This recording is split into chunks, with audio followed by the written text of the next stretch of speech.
আসসালামু আলাইকুম রহমতুল্লাহ বারাকাতুহু। আমরা সুন্দরবন শ্রবণ করছি আলহামদুলিল্লাহ। আজকের আমরা বেরিয়েছি সুন্দরবন যাওয়ার জন্য। তো প্রায় সুন্দরবনের কাছাকাছি এসে গেছি।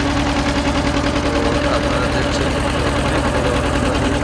আল্লাহ সুবহানাহু নিয়ামত আবি আইয়া আলাই ও মাতুকাদ্দিমান। আল্লাহ সুবহানাহু তিনি নিজে বলছেন যে আমার কোন কোন নিয়ামত তোমরা অস্বীকার করবে।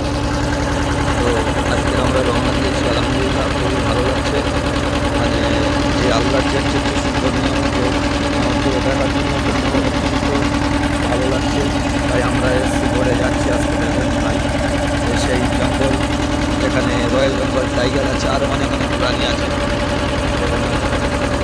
আপনারা সবাই সেখানে ঘুরতে আসুন, দেখতে আসুন, অনেক ভালো লাগবে, অনেক ভালো লাগবে। আপনারা আসুন, সেখানে বেরিয়ে যান এখানে এসে। তো আজকের এই যে আমরা যারা শহরের মানুষ, যারা গ্রামের মানুষ, তারা যে আজকে আমরা এগুলো দেখতে পাচ্ছি না, ঠিকমতো দেখার চেষ্টাও করছি না যে এখানকার মানুষ কীভাবে রুজি জীবিকা অর্জন করছে। তো দেখলে অবাক হয়ে যাবেন কত মানুষের আসানিভাবে রুজি আসছে আর কত মানুষের কত ডিজিটালভাবে রুজি আসছে।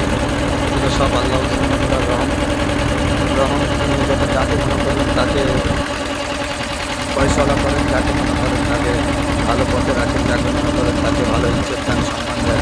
তিনি সবারই মালিক। তাই আমরা আজকের ভোর থেকে ঘুরে ঘুরে যাচ্ছি। আমরা খুবই সুন্দর লাগছে, আমাদের মন ভরে যাচ্ছে যে আল্লাহ শ্রবণগুলো যে নিয়ামতটা আমরা শ্রবণ করছি, আজকে শ্রবণ করছি।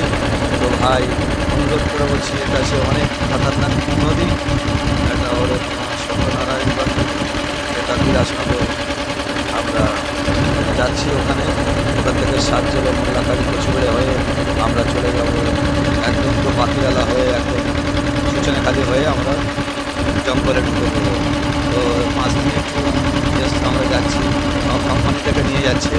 এটা আমরা 7-8 জন 5 দিন থাকতে হবে ওখানে। তো সমস্ত কিছু রয়েছে ওখানে, ঘর ভাড়াও আছে, লজ নেওয়া আছে, লজে থাকতে পারবো, সারাদিন ঘুরতে পারবো, রাত্রে এসে লজে থাকতে পারবো।